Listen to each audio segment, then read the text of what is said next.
तो आज की इस वीडियो में हम समझने वाले हैं 12th क्लास हिस्ट्री का चैप्टर 4 विचार, विश्वास और इमारतें।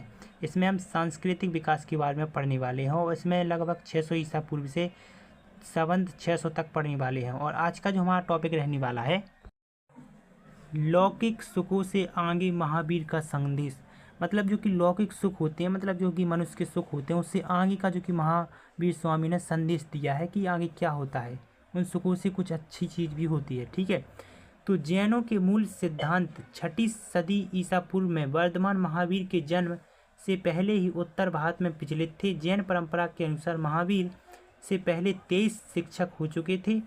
उन्हें तीर्थकर भी कहा जाता था, यानी कि वे महापुरुष जो पुरुषों और महिलाओं को जीवन की नदी के पार पहुंचाते थे। तो जैनों के जो मूल सिद्धांत थे, जो कि आप फोटो में देख सकते हैं, जो कि जैन हैंगे और जो कि वर्धमान महावीर के जन्म के पहले जो कि प्रचलित थे और 23 शिक्षक हो चुके थे, जो कि महावीर स्वामी जो कि 24वें तीर्थंकर माने जाते हैं। ठीक है, उन्हें तीर्थंकर भी कहा जाता था। और यही है कि जो कि वे महापुरुष जो कि पुरुषों और महिलाओं को जीवन की नदी के पार भी ले जाते थे। तो यह जो कि जैन हुआ करते थे, जैन धर्म से इनका संबंध रहता था। ठीक है, फिर जैन दर्शकों की सबसे महत्वपूर्ण अवधारणा यह है कि संपूर्ण विश्व प्रावधान है कि यह माना जाता है पत्थर, चट्टान, जल में भी जीवन होता है। जीवों के प्रति अहिंसा, खासकर इंसानों, जानवरों, पेड़ पौधों और कीड़ों मकोड़ों को न मारना जैन धर्म का केंद्र बिंदु है। जैन अहिंसा के सिद्धांत ने संपूर्ण भारतीय चिंतन परंपरा को प्रभावित किया है। जैन मान्यताओं के अनुसार जन्म और पुनर्जन्म का चक्र कर्म के द्वारा निर्धारित होता है। कर्म के चक्र से मुक्ति के लिए त्याग और तपस्या की जरूरत होती है। यह संसार के त्याग से ही संभव होता है, इसीलिए मुक्ति के लिए विवाहों में निवास करना एक अनिवार्य नियम बन गया। जैन साधु और स्वाधी 5 व्रत रखते हैं: हत्या न करना, चोरी न करना, झूठ न बोलना और ब्रह्मचर्य, अहिंसा और धन संग्रह न करना। अब जो कि जैन धर्म से जो भी संबंधित होते हैं, जो भी महापुरुष होते हैं, तो उनका प्रमुख कार्य होता है क्या, जन्म और पुनर्जन्म के सिद्धांत कर्म पर निर्धारित होते हैं और जो कि कर्म के चक्र से मुक्ति पाने के लिए त्याग तपस्या करते हैं। वह इनका जो संसार होता है हत्या न, और इनका जो संसार होता है, यह संसार त्याग से ही संभव होता है। इस संसार को त्यागना ही होता है। जो भी जैन धर्म को जानता है, मतलब उनको मानता है। ठीक है, और इनके जो 5 बिल्कुल जो कि 5 व्रत माने जाते हैं: हत्या न करना, चोरी न करना, झूठ न बोलना और ब्रह्मचर्य रहना, सदा ब्रह्मचर्य रहना, जो कि जैन धर्म के प्रमुख प्रावधान माने जाते हैं, जो कि व्रत हैंगे। ठीक है, अगला टॉपिक है जैन धर्म का विस्तार। तो जैन धर्म का जो विस्तार था ना, कैसे हुआ था? ठीक है, धीरे धीरे जैन धर्म भारत के कई हिस्सों में फैल गया। बौद्धों की तरह ही जैन विद्वानों ने प्राकृतिक, संस्कृत, तमिल जैसी अनेक भाषाओं में काफ़ी साहित्यिक का सृजन किया। सैकड़ों वर्षों से इन ग्रंथों की पांडुलिपियां मंदिरों से जुड़ी पुस्तकालयों में सुरक्षित हुई। धार्मिक परंपराओं से जुड़ी हुई सबसे प्राचीन मूर्तियां में जैन तीर्थंकरों के उपासकों द्वारा बनवाई गई मूर्तियां भारतीय उपमहाद्वीप के कई हिस्सों में पाई गई हैं।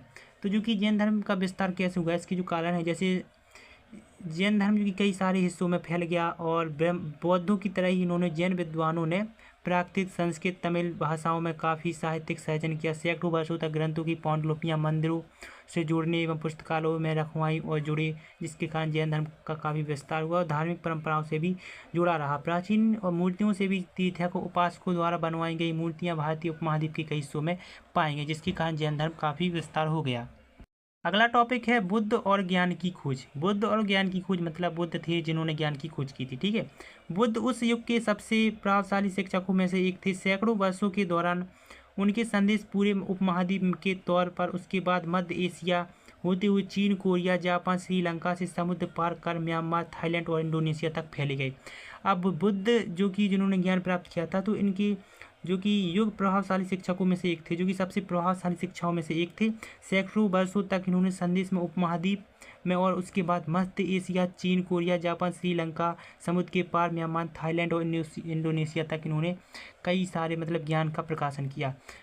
हम बुद्ध की शिक्षाओं के बारे में कैसे जानेंगे? तो इसका पुनर्रचना के आधार पर या बौद्धों का सबसे बहुत परिश्रम से संपादन, अनुभव और विश्लेषण किया जाना। इतिहासों ने उनके जीवन के बारे में रचित लेखक से जानकारी इकट्ठी की है कि इसमें से कई ग्रंथ बुद्ध के जीवन काल से लगभग 100 वर्ष के बाद लिखे गए और इसमें कुछ महान धर्मोपदेशक का याद को बनाए रखने की कोशिश भी की गई। ठीक है, तो बुद्ध की जो कि शिक्षाओं के बारे में भी हम जानते हैं कि इनका जीवन या मतलब इनकी जो जीवन रचना थी ना, तो इन्होंने जीवन रचना के बारे में काफ़ी कुछ इतिहासकारों ने जानकारी प्राप्त की है। लगभग 100 साल से बाद भी है लिखा गया बुद्ध के बारे में। तो इन परंपराओं के अनुसार सिद्धार्थ, जिनके बचपन का नाम था, बुद्ध के बचपन का नाम सिद्धार्थ था, शाक्य कबीले के सरदार के बेटे थे और जीवन के कुट यथार्थियों से दूर उन्हें महल की 4 दीवारों के अंदर सब सुखों के बीच बड़ा किया गया था।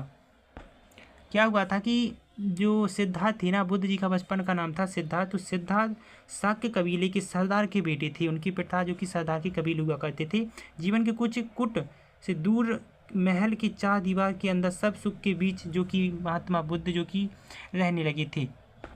जब वह महल के भीतर अधिक सुविधाओं को पाकर रहने लगी थी तो उनका मन विचलित होने लगा था। फिर वह घूमने के लिए कहते हैं तो वह घूमने के लिए जाते हैं और बाहरी दुनिया की उनकी पहली यात्रा काफ़ी पीड़ादायक रही है। यह वृद्ध व्यक्ति को, एक बीमार को और एक लाश को देखकर उन्हें गहरा सदमा पहुंचा और उसी क्षण उन्हें अनुभूति हुई कि मनुष्य के शरीर का क्षय और अंत निश्चित। उन्होंने एक गृह त्याग किया, सन्यासी को भी देखा और उसे मानो कि बुढ़ापे, बीमारी, मृत्यु की कोई परेशानी नहीं थी और उसने शांति प्राप्त कर ली थी। सिद्धार्थ ने निश्चय किया है कि वे भी सन्यासी का रास्ता अपनाएंगे और कुछ समय के बाद महल त्याग कर अपने सत्य की खोज में निकल गए थे। ठीक है, तो क्या हुआ था, जब महात्मा बुद्ध कहीं घूमने गए थे तो उन्होंने भी कुछ ऐसे पीड़ित व्यक्तियों को देखा था, जिसके कारण उन्हें लगा कि मुझे भी जब सन्यासी बनना पड़ेगा, क्योंकि इंसान तो कुछ मतलब ही नहीं है, जो आया उसको एक ना एक दिन जाना ही है। इसीलिए उन्होंने भी सन्यासी बनने का निश्चय किया और सत्य की खोज में निकल पड़े।